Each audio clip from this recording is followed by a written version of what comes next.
Hello, everyone. Welcome to another episode of the Quiver podcast. Thank you for joining us today. The Quiver podcast, Sal's number one podcast and St. Sal's favorite podcast since 1911. Yeah. Wow. All right. Wow. Full episode for you today, guys. We're talking about the two big battles the LaSalle Green Chargers faced this week. First, getting their revenge against the UE Red Warriors, 77-68. And second, the battle off the court with Coach Topex Robinson and what UP likes to call Spitgate. We'll be discussing two of those big battles on today's episode. And joining us today, say hi, guys, for people listening on the podcast on Spotify. First, Brian.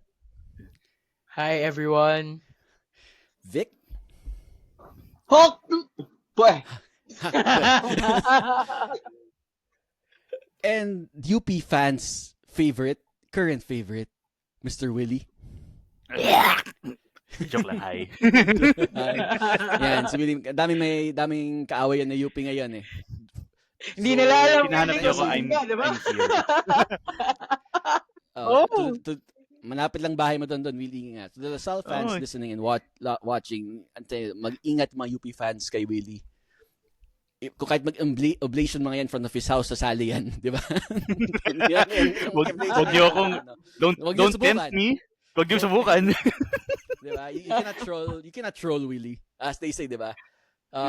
You merely adopted the dark. Willie was born in it. He was molded by it. Yan. Basta Willie top na lang sa Kasakang Ginaldo. Kasakang Ginaldo. Red tag. Ano tawagin ko yung Kasakang Ginaldo. tatawagin ko yung totoong rival ng UP. Sasabihin nila, walang conclusive evidence yan. Kala ko ba pwede yun? Ayan na, sabihin mo. Tama. Kala niya. Alright, guys, to the basketball. Because that's something people seem to forgot this past week. To the basketball. Grabe. Avenging their first round loss to the UE Red Warriors last Saturday. Good thing, guys, was played on Saturday dahil kasi si Lilo 2 points lang during the game. Kundi. Buti na lang Sabado eh. Buti na lang Sabado. But of course, UE was led by si Presh Moway. Gave us problems the whole game. 21 points. Before we get to that, advice to parents everywhere. Kung yung family may big man or tall genes, don't call your kid Precious. Kasi laking tao. My Precious. Parang mong tinawag na princess yung aso nyo sa lalabas pitbull, di ba? Parang ganun. Bubbles. Bubbles yung may pitbull pala. But on LaSalle end, big game from Mike Phillips. 27 points, right? I think over 17 had 17 rebounds, carrying the load while KQ was sick with the flu game. But KQ even contributing 10 points. And we had contributions from JC Macalalag, Marciga, Joshua David, and everyone down the lineup. So it's really team effort, guys. First, going to you, Vic. Vic, in sports, meron tayong concept of the contrapelo, di ba? Yung team na kahit mahina, tayo malakas, for some reason, they stay in the game and they can even beat you and pull off the upset. Is that during that first half, that tight first half, and knowing what happened in the first round, is that the sense you got from this game? Contrapelo natin yung UE. Actually, this season, hindi ko sila pwedeng tawagin kontrapelo eh. Kasi maayos yung lineup nila this season eh. So parang it's not like mahina sila, they can pull the upset. On that narrative, wala ako sa ganong narrative. Kasi yun nga, maayos naman yung lineup nila. I think ang kulang lang talaga ni UE is the ceiling, which we took pa. And then after that, during the course of the game. Kaya yun yung ano doon. I mean, they have good ball handlers, wings.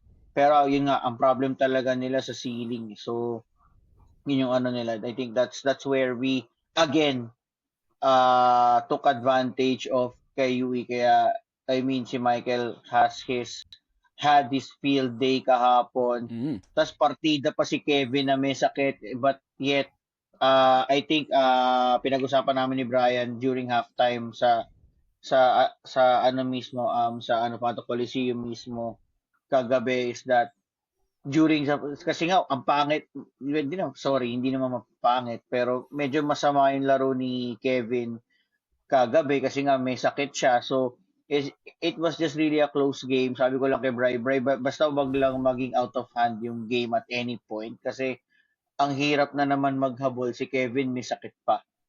So it will be just too much for us if we allow UE to have that one good run na mag-breakaway sila and maging double digits yung lamang tapos mag-e-effort na naman tayo maghabol. So I'm not sure if pag nangyari yon, I'm not sure if we will be able to pull it off. So it was a good thing na nung third quarter tayo nagkaroon ng effort, tayo nagkaroon ng initiative to put some separation against UE, and as what Brian said last night, yung fourth quarter it was just more of managing the lead na palitan na lang eh. And we didn't allow UE to be to be comfortable. Tapos it didn't help na si Abate was already cramping kasi may instances na nung fourth quarter na hobbling na rin siya kahit pa paano eh. Medyo iniingatan na rin niya yung hakbang niya, and may slowness na rin during crunch time, which also proved advantageous to us. Save for that yung crucial niya na turnover na hindi siya pinipressure, tas nag 8 second Yeah. 8 Backward. 8 Yeah. 8-second backward siya, violation siya. But yun, I don't see them as kontrapela. I really see them as legit contenders this season, and we really had to prepare for them. I'm so happy with the atmosphere kagabi kasi playoff atmosphere siya sa loob ng Yeah. Araneta.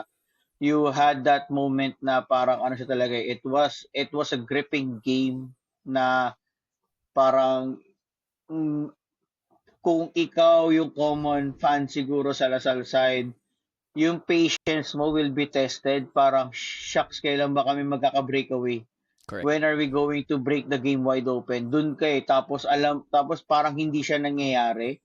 So parang at some point sisiraan ka ng bait kung kung common fan ka talaga na parang hindi why can't we put away this team? Parang ganun siya eh. Pero kasi yun nga, hindi naman to pucho-pucho.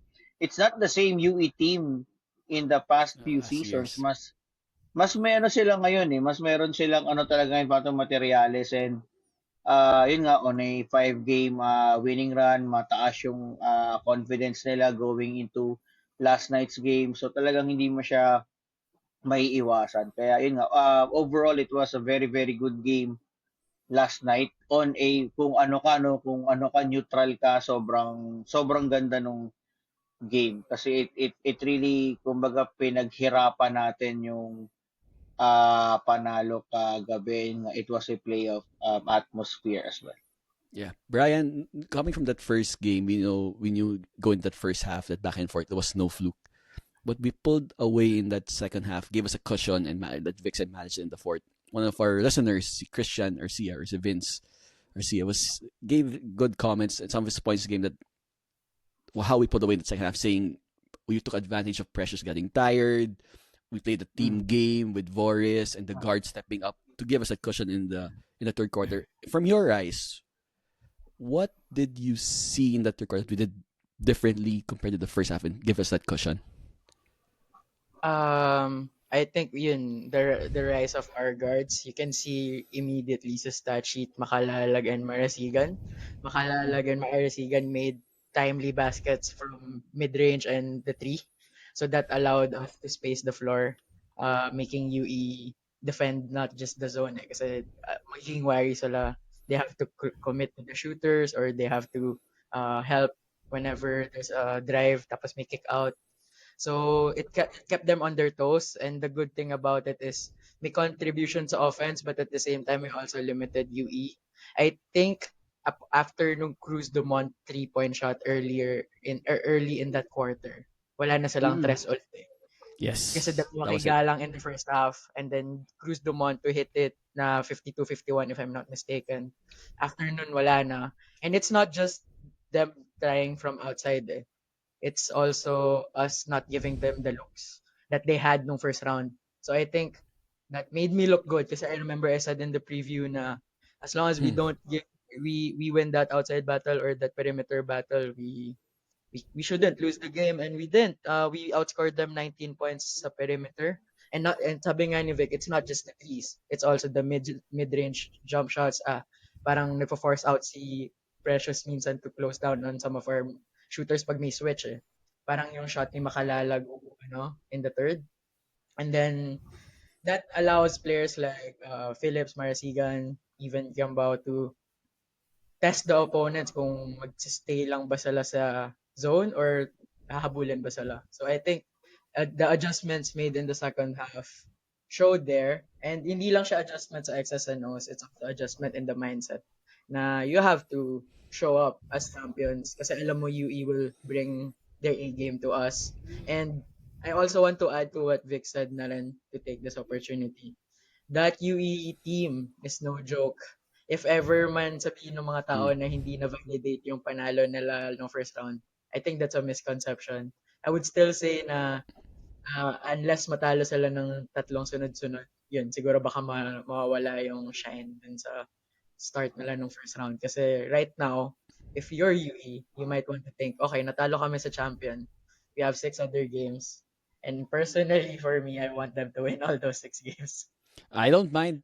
Pwede Go na ulit ahead. sila mag-win streak. Yep. Pwede all na. 6. By all means. Definitely. Diba? And if they play UP in the Final Four, yep. Go 8 straight wins if they want, diba? Then stop there. Or 7. Or 7. Or 7, malay pwede rin. natin. Or 7, could be 7 wins. Yeah. Willie, one of the biggest reasons we won this game is despite Kevin Campbell reigning MVP and leading MVP for this season as well, despite being sick with his flu game, was si Motor Mike Phillips, diba? Like we said, 27 points, 17 rebounds, and quite impressive. 8 out of 11 from their free throw line. Somehow, diba?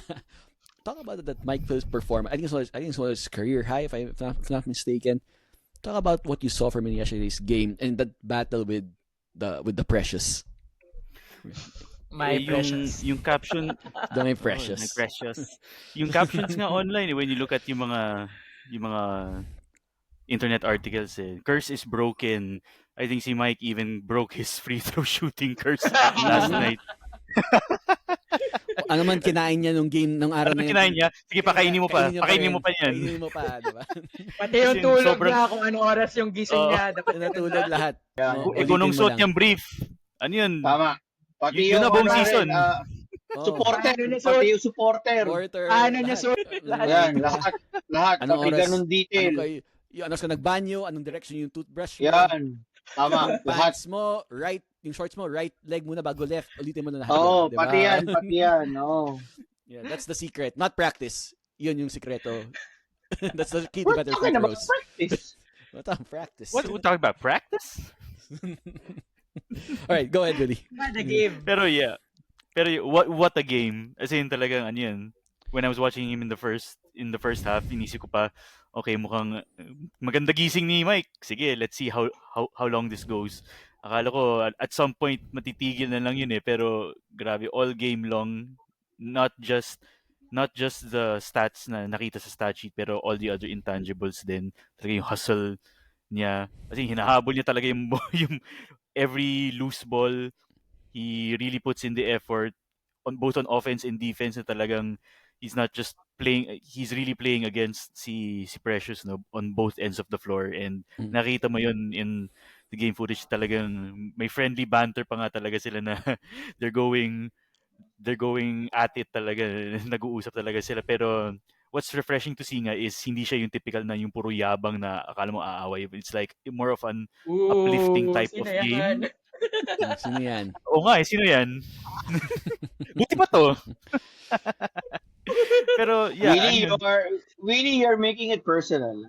Don't make it personal, Willie. Don't make it personal. It's personal. Pwede na ba ako mag-monologue?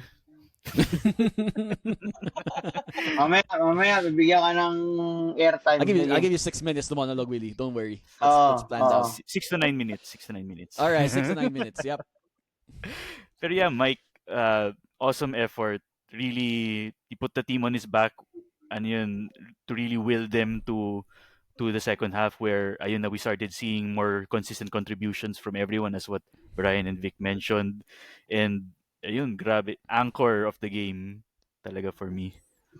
Then and I like this. There, he was posterized by C Precious in that first half, and he got back at him in the second half. Diba? It's a good response. Diba? Some players tend to sulk when it happens to them, but Mike never stopped going. I guess he really earned the nickname Motor Mike. Diba? Vic, one of the ongoing narratives you have this season is the point guard issue.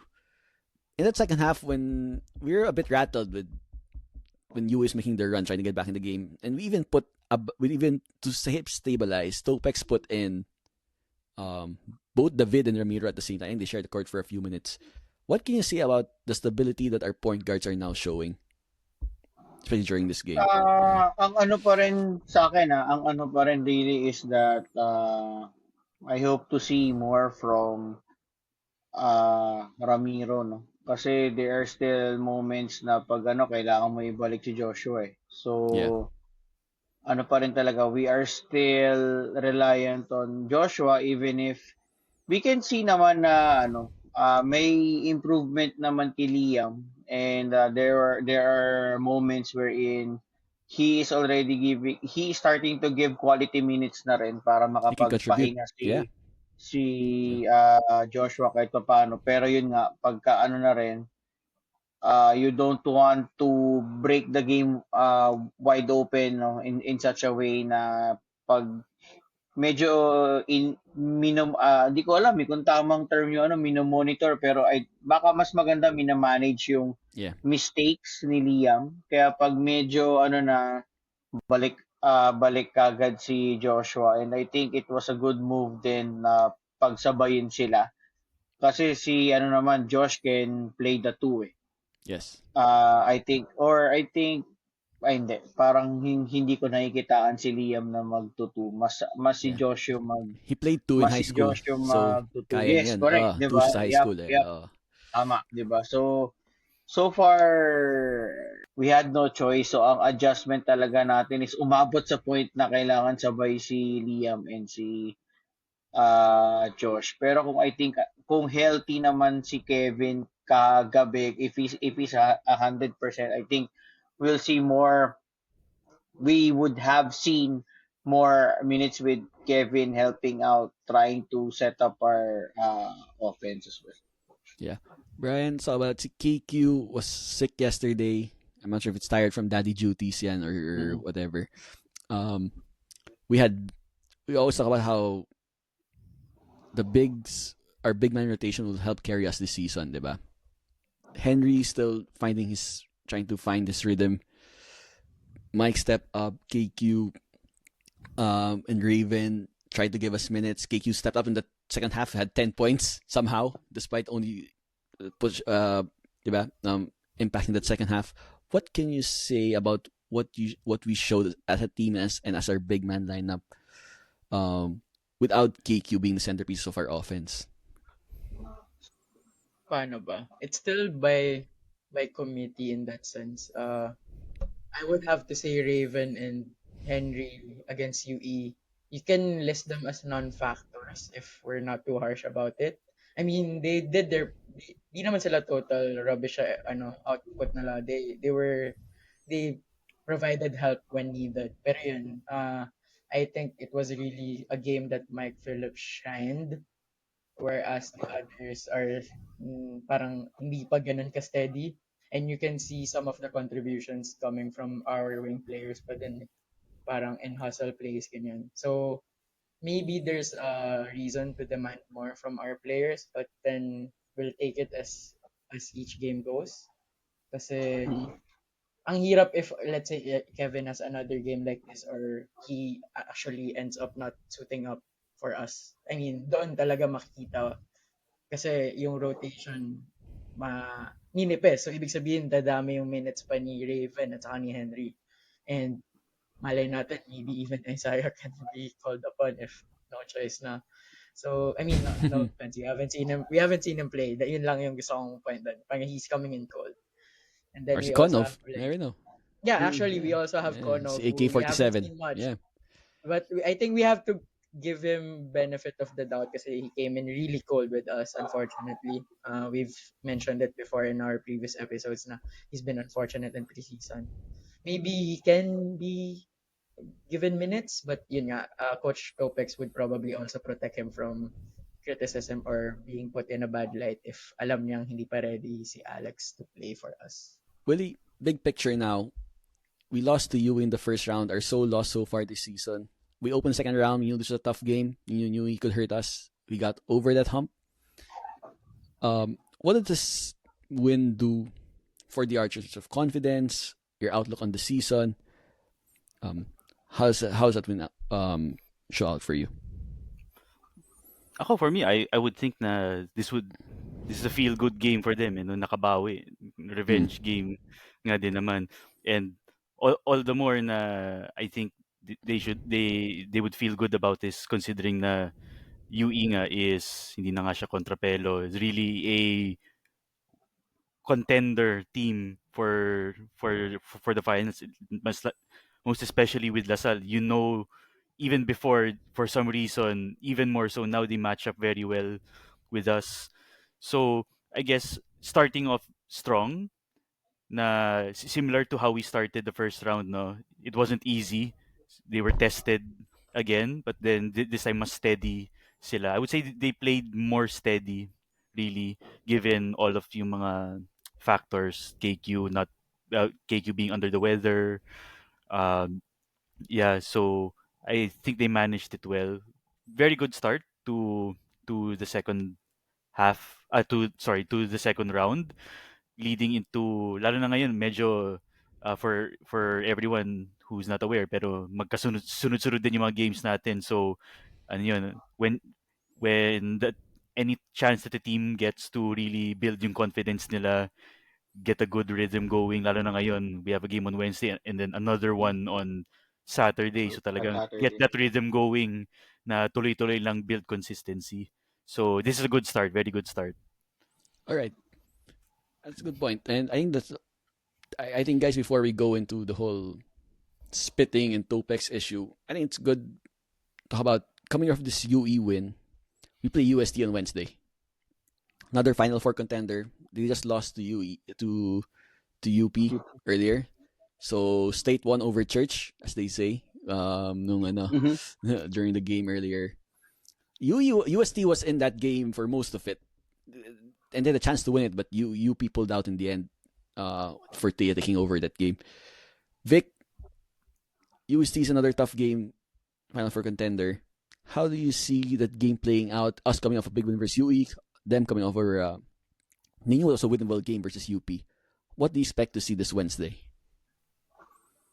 It's still for us to, I think, ang focus lang natin syempre should be si ano lang talaga, UST lang talaga. And even if yung napanood natin kanina, probably you'll get some bits and pieces there, pero important pa rin to review and balikan mo yung ano yung nangyari sa atin ng first round. I think si Fortsky foul trouble, no? Tama ba? No first round game natin. I think it played a huge part sa ano natin, no, game natin. So I expect us to continue doing the same, or ilalagay nila initially si Fortsky ilalagay nila sa less offensive threat natin na player, but eventually pwede mo namang isolve yan through idadaan mo siya sa ball screens para mag-force siya to switch. Parang gano'n naman yung pwede mong gawin dyan. But I'd like to see an adjustment kay Fortsky, no, which is I think ang pwede mo talagang gawin sa kanya basically is to blitz him off the ball screens. So let's see how ano yung adjustment na ano gagawin natin on one-on-one, on-ball defense. So I'd like to see that. Kasi itong si UST is also has the same problem with UE wherein they lack ceiling. Laure? After You those wanna include guys, Laure? hindi, yun nga. Hindi, I mean, ano siya, Siya yung third if body nila ever, Correct. yeah, if ever, tagilid din si, Crisostomo, dumadating sa point na si Eco Laure pinapasok na eh. So I think, honestly, or even si Mahmoud siguro, no? Yes, But correct. then, ang ano dun is yun nga, they lack height, so I still see us doing the damage inside the paint, kasi yun yung advantage natin over USD offensively. But on the defensive side of the ball, mas ano siguro ko, I'll see Michael covering si Tongkara again, just like what happened last night, na si Michael din yung pinababantay, siya yung kamatch up talaga ni Precious. Yun yung isang ano doon. And for the guard position nga, to try and really contain and make it hard for Fortsky to score or set up his teammates. Yeah. How about you, Brian? What are the keys to victory against USD? And they're coming off a loss. Will that play a factor? How do you see this game playing out? Ah, Nabanggit ni Vic yung size, so we shouldn't have problems with the rebounding battle. But then it's not merely about size, the rebounding aspect of the game. Eh. It's also about the hustle. I don't think there's a shortage of hustle based on the previous games of our team. So basta hindi mawala yun, I don't see that to be an issue. UST is a team that will like to shoot from deep then, I would say. Medyo volume sila dyan from what I observe in the games Mm-hmm. that I see them. And yun nga, even if hindi ganun kataas ang percentage nila, they will take their chances from outside because that's something that they feel like they can compensate with their lack of ceiling, as what Vic already alluded to. In the game against UP, they made 9 of those 35 attempts from outside. So the 35 attempts already speaks a lot, yung ganyan kadami. And maybe against Lasal facing the same mismatch in terms of size, and with Tongkara also aggressively taking these types of shots, we Yeah. expect more of those. So ang iniisip ko na lang is we've done a good job limiting the potent UP and UE team when it comes to their damage sa outside when we faced them recently. UP only made a couple of 3-point shots against us. UE only had 3 against us. So maybe there's a pattern there, and we will see on Wednesday if that pattern holds up, if we can limit UST's productivity from the outside. Not to say na dapat tapatan din ulit natin like what I said against UE, but I think it's Huwag. more how we defend these Yeah. shots. Ito yung game na hindi natin kailangan sila sabayan sa labas. I mean, if it comes naturally, why not take it? Pero we don't have to rush these kinds of shots. It's more of managing what the offense, what their defense gives us sa offense natin, and then sa defense natin, wag natin sila bigyan ng kumpiyansa sa labas. That's, I think, how I see it. Willie, if KQ isn't healthy, 100% healthy and ready to go, and he was a big factor in that first round game really to take control of the game, how do you see this game playing out? Kung hindi pa rin siya healthy, kailangan nila mag-usap ni Mike. Lahat ng mga pinagagawa ni Mike, gawin na rin ni Kevin. Uh, Now na, ngayon na. ayan. And Pero- like we said, si Isaiah muna magpatulog ng bata. Di ba? Yun. Kapatid niya. Tama. Tulong ka muna. Tama. Tama, Tulong ka, tama. Diba? Ikaw muna. Assist! Team Tama, effort tama. tayo. Konov, bili ka. Assist. Sub Bili ka. muna, sub. Konov, bili ka ng diapers Shopwise. Ikaw muna dyan. Kailangan magpahinga si Kiki. Okay, Yun, si Ethan Alian, bibiling gatas. Ayan, gatas, di ba? Kung ano yung siya munang papatulog, siya munang papa-bottle ng bata, sila muna yun. Kung kailangan. Team effort. Alright, Willie, go ahead. How will we handle without KQ if he's not totally healthy yet? I think coming from our win against UE, mukhang kaya naman. Si Kevin naman, if he's still not at 100%, then he doesn't really need to push himself offensively by scoring a lot. Ano yun, by virtue of him being the league MVP and Kevin Kiambao, he still attracts the defense even when he's not scoring. So talagang magpa-decoy na lang siya, set others up, or if he needs to score, I remember Vic, you said before na ano yun, like with yung condition niya, yes, mas maging mag-spot up na lang siya, mag-spot up shots na lang siya. Ayun, just he's still a threat offensively even when he's not scoring. That's how dangerous a player he is. So yeah, it's Kevin is still Kevin. He'll find ways to get it done offensively and defensively. Yeah. So I'm not too worried about it naman. He'll find other ways to impact the game. All right, going back to our preseason predictions, guys. We all predicted us to sweep UST, if I remember correctly. Mm-hmm. Let's go quickly around. Brian, do you still feel the same way? Are we beating UST this Wednesday? We should, given the momentum we have. Pero we just have to be wary because this team can pagdikit. They're gutsy. They can also prove that they can close out games as good as we have done as well. So hindi Close siya game? going to be yeah, I would say it's a close game na similar to the UE flow, I guess. Na it can go either way until let's say the 3 minutes. Good measure if we have the lead. Even if we're behind, as what UST have already shown against UP then in the past couple of games they've had, parang pag naungusan sila in the fourth quarter, they start to rush shots and start to make mistakes or make bad decisions. So pagka ganun ang nangyayari, I trust us to capitalize given our experience. Yeah, it's not gonna be like last year's na 30 points or above yung lamang natin. So yeah, it's a proper game against Yeah. these Tigers. Yeah, this is not the UST of old na one for UST na one win lang sila, di ba? During the Oo, Boys hindi. Ireland days. Kicks, pati ano lang din yung audience nila, isa lang yung nanonood talaga. At talaga. Kaya talagang one for UST talaga yun. Isa lang yung nanonood sa kanila sa Momo eh.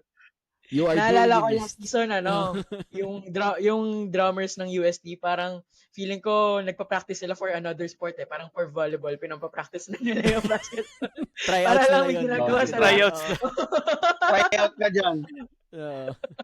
Okay. How about you, Vic? Quickly, your prediction for the UST game? Yun yung ano ko doon. Kasi, hindi. I mean, pwede namang 10. That's the lowest, 10 points lang. Kasi parang ano, di ba? Kevin needed just only one quarter to impact go the game. berserk and to Correct. impact the game. Kailangan lang niya ng isang quarter. So, I think kung healthy na siya by Wednesday, so dapat it would ease kung ano mang challenges and difficulties yung haharapin natin with the defense of UST. But overall, I think we should be able to manage. Yeah, correct. Agree. Wednesday. Pero I still see us winning. 10 points pataas siya. Yun yung ano ko. Yun yung hula ko. Yeah, cliche to say, but it's true. Don't play their game, play your game, diba? Finally, Willie, prediction, the final score will be 69 what? Unahan na kita. Dapat, sure panalo na tayo. Pero UST, please, paabutin nyo na score nyo ng 69. 2 points na lang kulang nyo. Paabutin nyo naman ngayon. UE let us down the other day at 68. So ano yung score ng Lasal kung 69 ng UST for you? Wala akong pakialam basta 69 sila. Mapako lang sila ng 69 tapos panalo tayo. The Dominicans won't like that, Willie, though. Ayun nila yan. Yeah. Ayun nila yan. They agree with you on that. Basta 70 pataas. Yun yung sagot ko doon. That's the magic number. Diba? 69. 69 na magic number. That's the magic number. Okay. Guys, just to wrap up basketball, great job. Congrats. The DSU Lady Archers back on the winning track, beating UE Women's by a very big margin. Great bounce back game. The season hasn't been going to plan, right? But there's still time to make up in the second round, and it was a good start versus UE. So congrats to Vic, to Coach Cholo on that. Hopefully more good things to come in the second round. But that's one great game news. at a time. One game at a time. That was great news. It really started their Saturday well, ended it well with the men's team winning. So hopefully that continues. Guys, let's go now to the off-the-court battles that we had to face this past week. Just to recap, after the UP LaSalle game, there was a complaint filed by UE, first to the BMD, the Board of Managing Directors of the UAP, then passed on to the disciplinary committee, right? About Topex allegedly spitting at Raylan Torres. Mm-hmm. So this past week, there were back and forth meetings. They had a meeting room and set up. Novotel pa, diba? I guess masarap yung buffet doon. So they invited si Raylan to give his testimony. They gave Topex to give his own testimony. And ending was, took longer than expected. Friday UAP released a statement how they'll be warning both Topex and Rylan for using foul language and unbecoming behavior, but nothing was conclusive in terms of the spitting allegations, diba? So they sent videos, which we all saw, which wasn't really inconclusive. Conclusive, as no matter what you say, they tried to put in evidence that past behavior could be considered, even though those past behaviors never proven.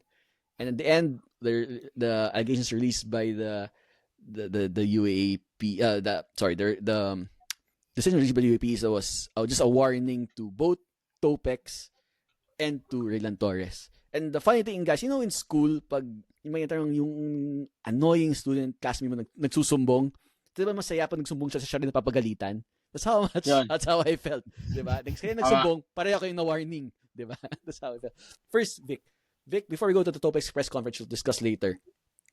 What did you make of this whole saga in between Topex and that UP complaint? And one thing I have to add to this, Vic, before I turn it over to you is, you know what? What annoys me the most about this is no one talks about that that UP lost the game that Sunday. It was forgotten, diba? No one talked about the battle between QMB and Mike Phillips, about KQ's big game, about the back and forth. Everything about basketball is forgotten. The heat was taken off UP by raising up this issue. There was no focus attention to them. There was no focus attention turned to the basketball. So I guess it worked out for them in a way because they changed the narrative of the whole situation, diba? Away from basketball into this spitting incident. What can you say about this whole saga that we went through in this past week, especially Coach Topex went through? Alam naman natin lahat na yung malamang what they reviewed is yung video footages lang ni Signal. Kasi wala namang iba eh. Diba? Yep. And you really won't see anything out of it. So, simple, straightforward. Raylan, wala kaming nakita sa video. So, case closed. Walang sense yung accusations mo, case closed. That's it. Parang, with all the aggressiveness ni UP to accuse Topex, I was expecting the UAAP to also give an aggressive response. Parang, masyado kang maingay eh. Walang merit yung nirereklamo mo, tumahimik ka dyan. Parang ganun siya sana. Ako yun yung in-expect ko. Just to counter UP's aggressiveness sa pagrereklamo. So I feel like dapat Monday or Tuesday meron ng verdict yan eh. So as mentioned on last episode natin di ko alam kung last episode or 2 episodes natin, parang sinasabi ko sa inyo na walang sense pag-meetingin yung dalawa kasi they will definitely stick to their own versions of the story. And parang sobrang childish lang na may stern warning ka lang na, ikaw, huwag mo na ulitin yan na, ikaw, huwag mo na ulitin yan na. Parang pambata. Para siyang grade school. So I would have preferred sana to just respond to what's the issue at hand. Kasi yun yung complaint naman ni Raylan Torres eh, na si Coach Topex po dinuraan ako ni Coach Topex eh. So yun yung complaint. So let's just stick to that. And then ang sagot doon, Raylan, based on the video evidences, wala talaga kami makitang ebidensya na si Coach Topex yun ng dura sa'yo. Case closed. Yun yung ko. Sobrang tagal. And frustrated din in a way kasi we should be talking about how yung brilliance natin on that game kasi the team worked hard for it. Tinrabaho nila yung lahat ng kailangan gawin sa game na yun to give us kasi everybody's expecting a close contest. We made it otherwise, which is I'll be honest, tuwan-tuwa ako sa ganung nangyari na we won relatively comfortably over them kahit sabihin natin na walang bearing na first round, but the team worked hard to get that win. So dapat andun yung natin, andun yung talking points and discussion and na na siya. It was na tabunan na siya. So ako nga may term ako diyan eh. Ang tawag ko nga diyan, I call it destabilization plot. Parang ano lang. I mean, they do everything. They do everything to try and destabilize you para mawala yung focus mo sa prize, which is for us to win the back-to-back. Yeah. Lahat they're trying to do everything to destabilize the team, no? To take away the focus of the team on the task at hand. Pero ano naman ako doon, confident naman ako with the leadership ni Coach T na andun yung focus nila. Hindi siya mapupunta somewhere else. Yeah. Brian, this decision went longer than expected. They were saying it would be 48 hours. It felt that they were trying to, not sure if the right word is appease, but try to consider UP's complaints. So it went on longer than it should. UP was trying to push stuff in the media and the narratives, whether through official channels or through their fans. And we carried on until Friday. We had no idea Friday if coaching was if Topex was coaching on Saturday, if they wanted to suspend him. We've seen that done to LaSalle before, and nothing surprises us anymore. What did you make of this whole of the case, the merits of the case, and and how it resulted in the end? Nasa ibang planeta yata sila kasi mas mabagal yung 48 hours na kaysa sa atin. Iba time zone sa Stellar, Katipunan. Iba time zone sa Katipunan, as we all know. Yeah. No, but kidding aside, I think it just really lacks conviction. But I do understand why it can become like that, yung appeasing. At the end of the day, though, I think they reached the best decision, perhaps not to really favor one side over the other. Parang ganun ginawa nila eh. They try not to be on the receiving end of whatever protest that can come from either side.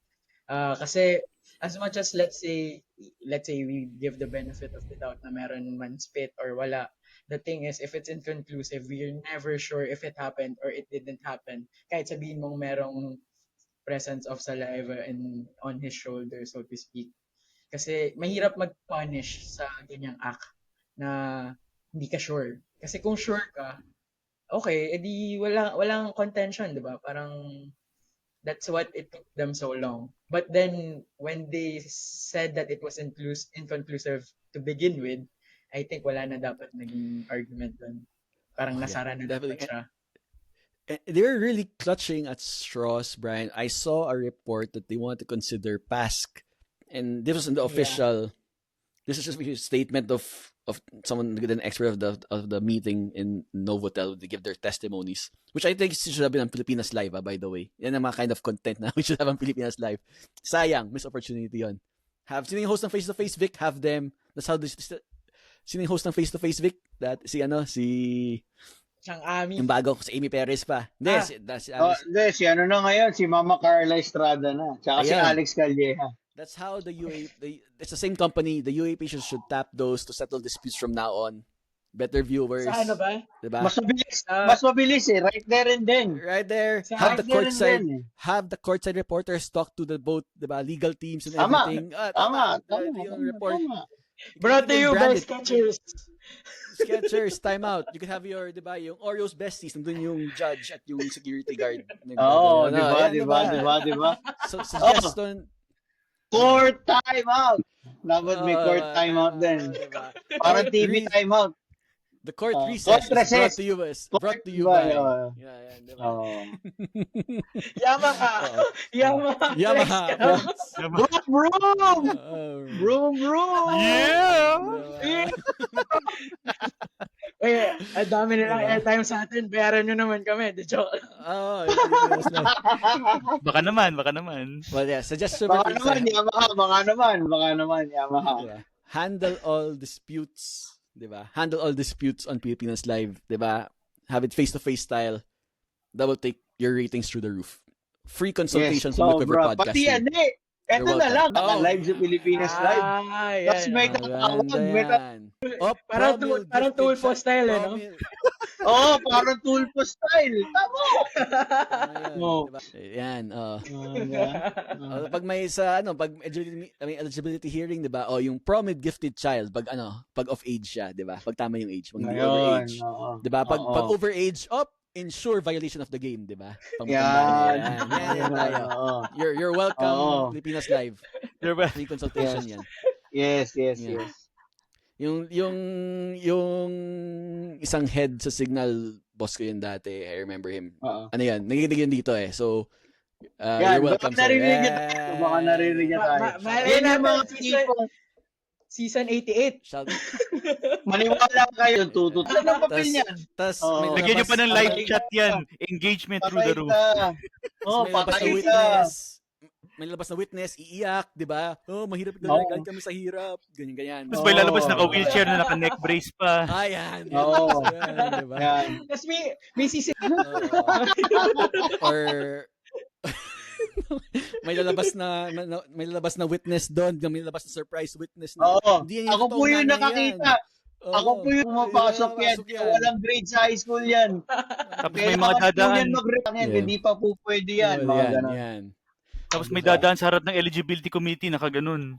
Diba? Mamaya may panibagong issue na naman. Ganun eh.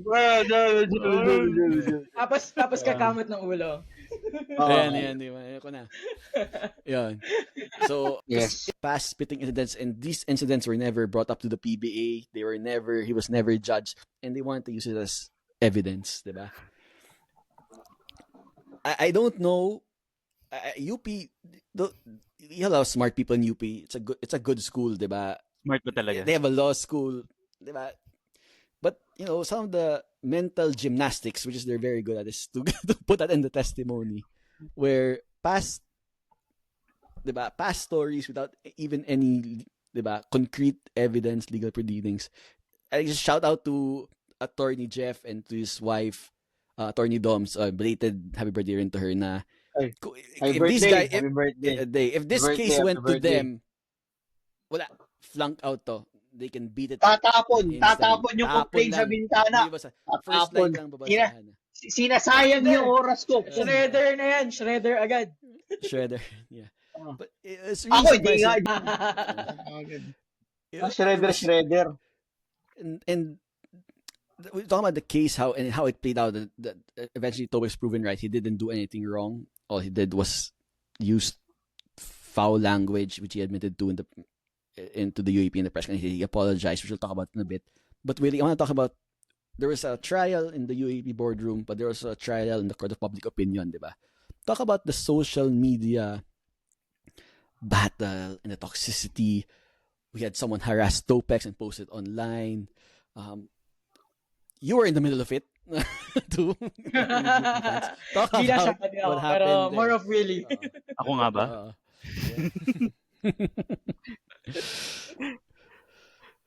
Ano yun? Sorry. Nag-iisip ako eh. Naisip mo sino nag-away sa'yo eh, no? Oo nga, inisip ko eh. Sino ba yung mga ginago ko? Long list. Nakalak yung profile eh. Nakalak yung profile eh. Talk about the social media battle that happened and the way fans were interacting about the issue.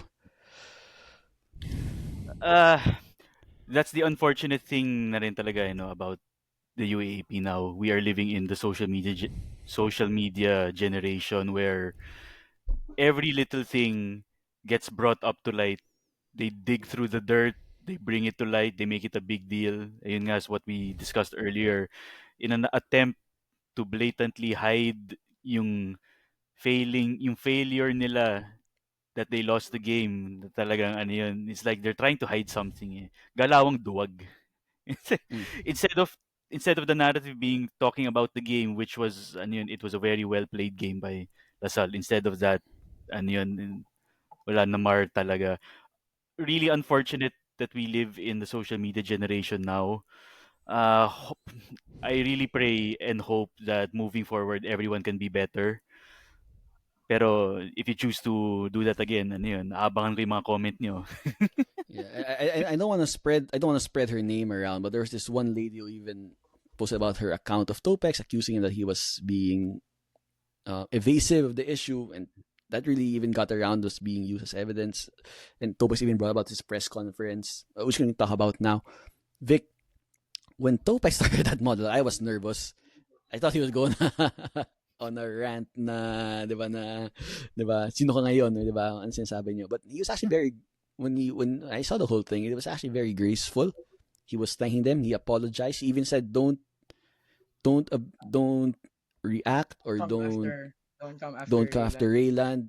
You know, he's a kid. He can't handle this. He talked about the terms thrown at him, how it was wrong. It came out as a very good press conference.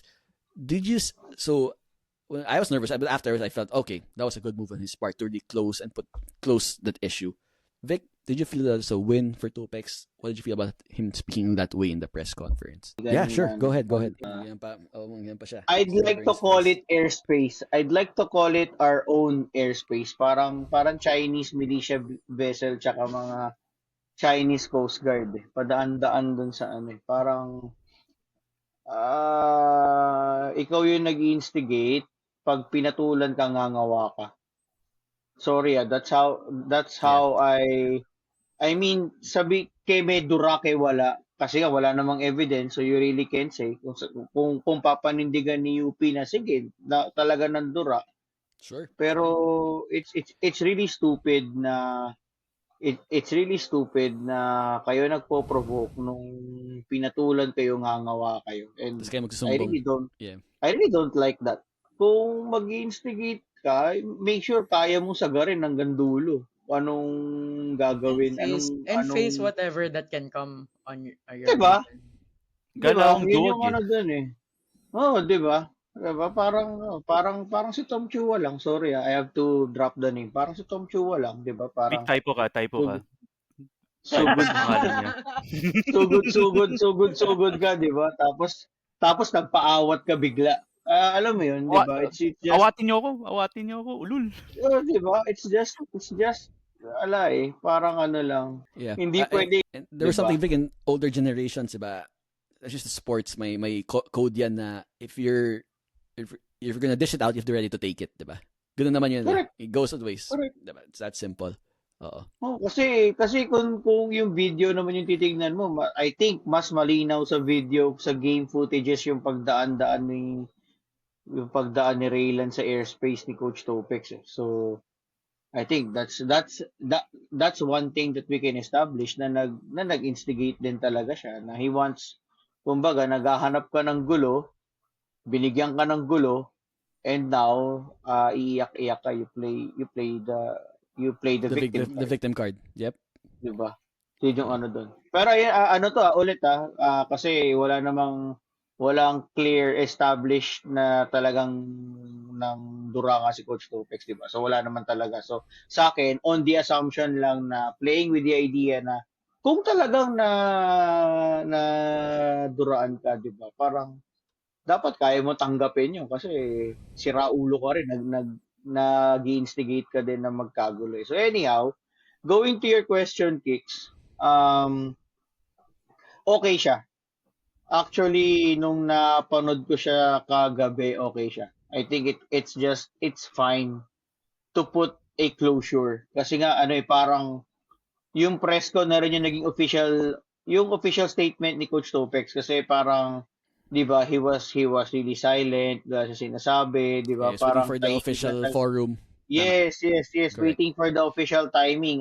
Inantay din niya talaga yung official statement ni UAAP bago siya nagsalita ng anything, di ba? Yeah. So that's why for me it was good kasi parang one time big time na andyan yung resulta ni UAAP, and then yun, air out what you need to air out and then put closure into the issue. Ano naman, okay naman siya, wala namang you can't blame him for everything that he went through from Sunday until kahapon, most probably. So ibang klase din 'yun. Hindi biro yung ganun na you're being accused of something na hindi mo naman talaga na nagawa. How about you, Brian? Do you think Topex handled it the right way? You know, when you thank those who supported him, thanked the Lasan community, but he also called out certain individuals who felt violated him or Tama stepped yan. over the line. Diba? What do you think, Brian? Just to support what was already said. Okay din yun na he only spoke when he had to speak sa press con kasi una tatanungin naman yan eh. Like everyone would need to know Correct. what his thoughts are.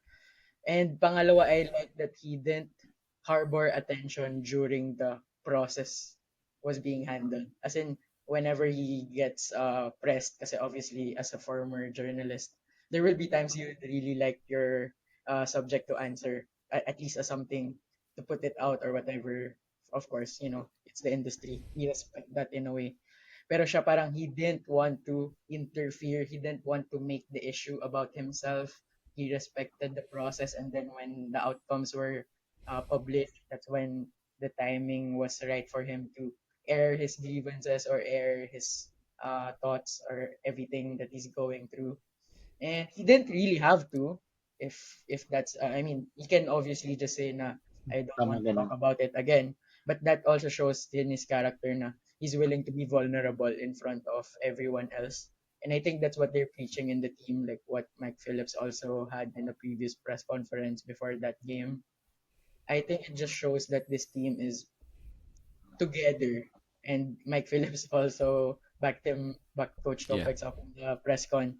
And speaking of togetherness, I would also like to, to say this kasi kami ni Willie, we've been a bit vocal with our personal profiles when it comes to these things. Sometimes too much. But I think what I like that happened sa community natin over the past week is that we stuck with each other, as in we answered these we questioned their line of thinking in a productive manner. We wanted to engage with them smartly, as in we want to elevate the discussion, and then ang nakukuha namin mga sagot ni Willie is mga ad hominem or mga basurang repetitive answers. So I don't Sorry really know who's the sobra, I kaya don't sobra. really know who's the kaya smart yung one. Sobra talaga. kaya nakita mo Kasi yung ako, reply ko I puro ad really try hominem na to rin eh. Hindi, I parang really try to no, di ba? elevate the discussion eh. Yun lang sa akin eh. Parang, Ayaw nila sorry eh. parang, So, parang I mean, sa hindi. nangyayaring ganyan, we can't win kasi it's either they won't listen or they'll just attack us either way. Parang ganun eh. Hindi, In the ito end, yung, mapipikon ka lang in the end, walang mangyayari. Oo. pati mga Repa Pips, ano lang siya eh. Baliktarin natin yung sitwasyon. Malamang yan din yung gagawin nila eh. Yeah. Alam mo yun? Kaya nakakatawa na nakakapiko na they're so stupid na pagka nagbaliktad ka naman ng sitwasyon, how we react, malamang that's how they will react.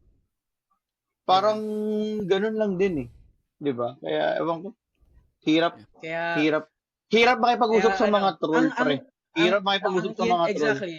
That's the takeaway that I had this week na parang okay, sige. You can't win these people anyway. You try to do your best. I mean, we all went to school, right? At least that's what I think of.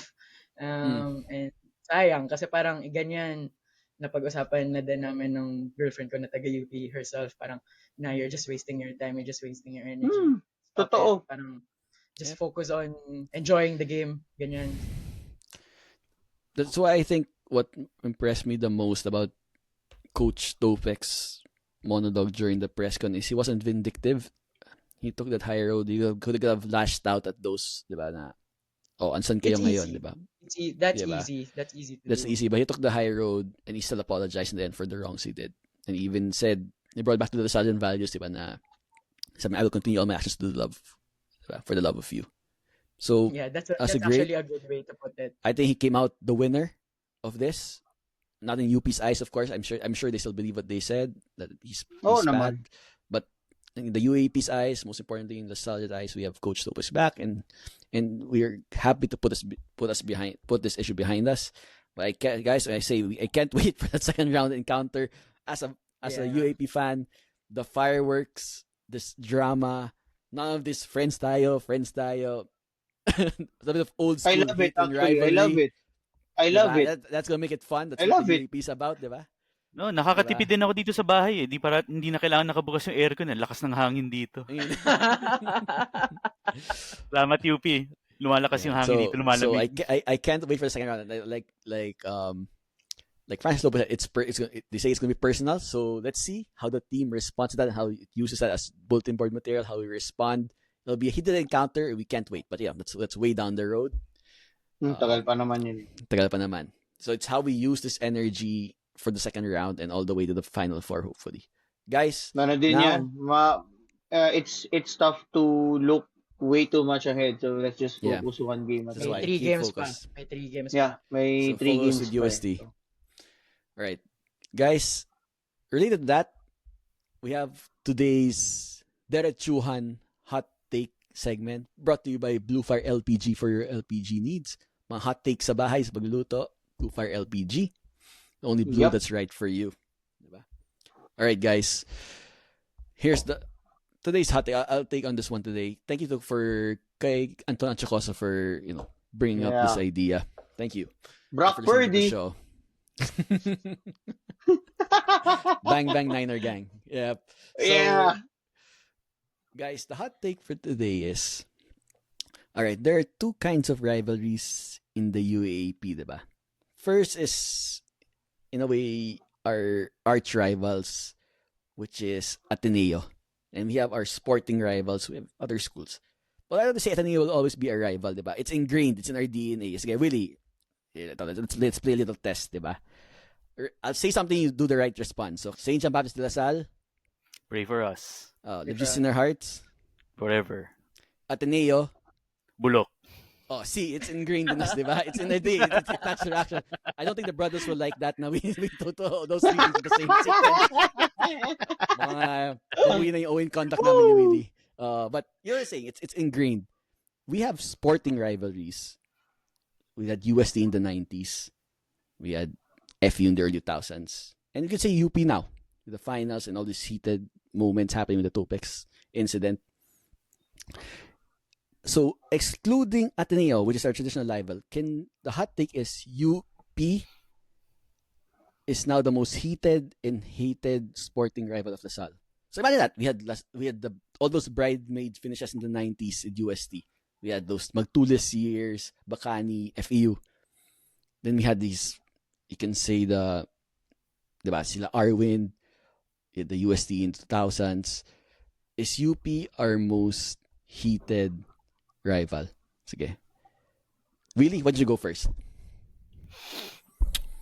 Ako, going back to what I said earlier, no, since we're living in this age of social media, I don't think we were talking earlier with Vic, no, na the rivalry before with UST and even FEU back in the 90s, it was very intense.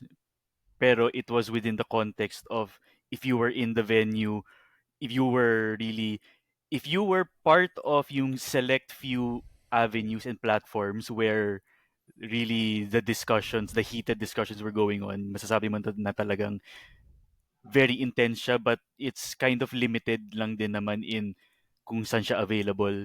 Ngayon, it's really, unfortunately, because of social media, nagkakalat na talaga everywhere, and I think it seems na it's a much more intense rivalry than what some of us may make it out to be. Ako, not so much. Siguro, just because of just because of last year's finals, ganun. I would say na they're hyping themselves too much. Masyado naman silang pa-importante. They're overstating themselves. Pero get on our level. Malayo pa kayo. Hindi kayo Ateneo. Yeah. But you're still too young to be putting yourselves on a pedestal with everyone else doon. Yeah. So, And Vic, we've gone through some heated rivalries. We experienced those bridesmaid finish in the 90s, those FEU years, battling FEU in 2000s. But seeing all that, is UP the most heated or hated rivalry you've seen? But in terms of the hate and the heat, you're saying that mainit sa forum. Do you think it surpassed those past rivalries because of social media? Pwede siguro kasi dati hanggang forum lang talaga yung balitaktakan. Ngayon, dami na. May X, may Facebook, 'di ba? So ano na rin, even siguro sa IG comments, I don't know. So parang marami ng avenue ngayon para magbalitaktakan kayo. Mm. So as far as finance Yeah. so Yeah, it could be just more of a coincidence of the times, 'di ba? Social media, yung culture na UP na they aren't used to this kind of, 'di ba, arena yet, 'di ba? You say, 'di ba? So it could be that. How about you, Brian? Is UP the most hated Yeah. rivalry, excluding Ateneo? I would like to recategorize it kasi sa sports nga, parang 3 titles, isa pa dun shared as UP Manila. Back when no one among us is alive. So, I would even say the 1986 championship, di pa ako buhay nun, so I don't count that. Anyway, steering away from that, hindi siya sporting rivalry for me na heated eh. It's really just, I think, the fans. Remember, UP and Lasal probably, from wherever we come from, there's bound na it's too close for comfort. Like for me, example, many of my high school batchmates went to UP.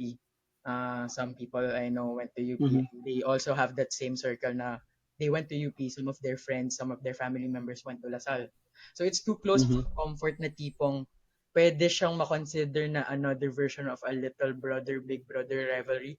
I remember when nowadays people from UP, they kind of look like how people from Lasal and Ateneo look before. And naiinis sila pag sinasabi natin burgis sila. But then the fact of the matter is how they behave. It's really closing in on how we behave. But the problem with their behavior is like what Willie said. Wala pa sila masyadong napapatunayan. So pipe down. I think that's what I would Yeah. like to say. Yeah, Parang yeah. rivalry lang siya because of how their side of the fence is acting. Sa atin, Correct. parang Agree. Pwede. sa atin, ano eh, parang hindi siya rivalry eh. Parang Yes. inis, at least sa akin, I could personally say, konting Annoyance. inis lang. Oo, pero tipong, do I hate UP? No. Do I hate people from UP? Well, at least the people I know personally, I don't hate them. Pero yung tipong, baka yung mga trolls, yeah, I could hate them. Yeah. Yeah. Pero, The trolls are yung mga trolls is a different matter so yun, I altogether. think yun, dyan yung heat eh. But in terms of Yeah. sporting, I think maybe in other sports like football, baka mas present dyan. But in the men's basketball arena, siguro I can say na lang na the closest straw we can clutch here is ever since 2016. 2016. Di ba? Parang we've seen UP cracking the Final Four Ano at ba nangyari dyan? sometimes. Ay, Ano hindi ba natin nangyari alam May eh. 2016? milestone ata dyan ah. Milestone ba? May May milestone? milestone ata dyan eh. Around May that time, nabenta. parang, Nagka-stimulus. May nabenta. May Nagka-stimulus. Dido sale ata na napadaan nun eh. May nabenta eh.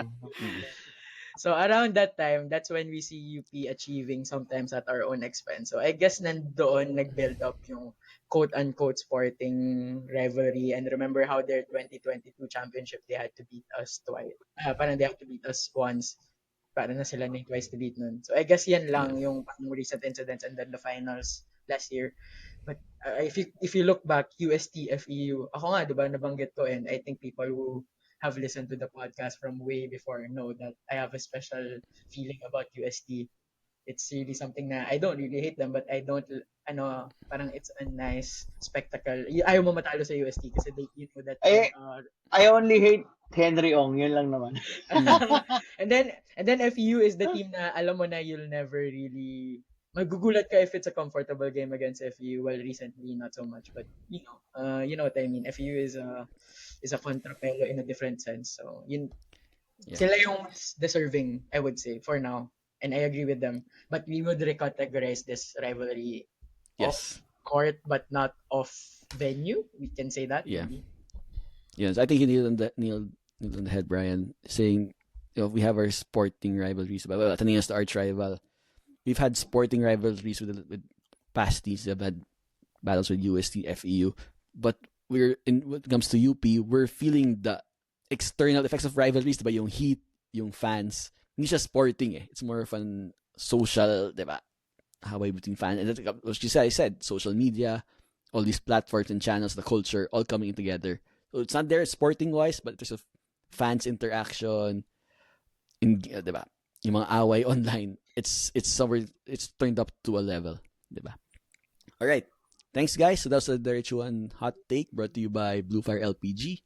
So, guys, thanks for listening to today's episode. It was a long one. We'll catch you right after we play UST on Wednesday. Hopefully, it's another win Yep. for the Archers. Mhm. So, guys, subscribe to our YouTube and Spotify channels. Follow us for the rest of the season and onwards. And, go ahead, Bri. Pwede ba Ay, tayo may shoutout. bumate? Shoutouts. Oh, yeah, Mabati yeah. tayo, mabati tayo, Alam mabati ko, tayo. may gusto kayo shoutout, Vic eh. Yun yung inaabangan ko. Yeah. Mga ano natin to, ano ba to, listeners natin to. So, yung mga listeners natin na nakikita natin sa game venues. Yun. So, i-shout out lang natin. So, i-shout out ko lang ulit to Audrey and their family and to Cheche Magbanwa. Yun. Hello. Shout out sa inyo. Thanks for listening. May trabaho na. May asawa na. Diyan may asawa na. Ayan, di ba? Ayan, si Mike yan ng barker yan ng referee eh. Kailangan gawin ng sigaw yan. Si Mike sa game. Tsaka tsaka yung dad niya, si Tito Rudy Reyes. Right. Tito Rudy. So thanks everyone for listening. Follow us on our YouTube and Spotify channels and our other social media platforms. So great win versus UE. Revenge. Let's see. Hope it continues against UST. So Brian, Vic, Willie, thanks guys for joining. And as we always say, Animal aside! Animal aside! Tenaya bulok.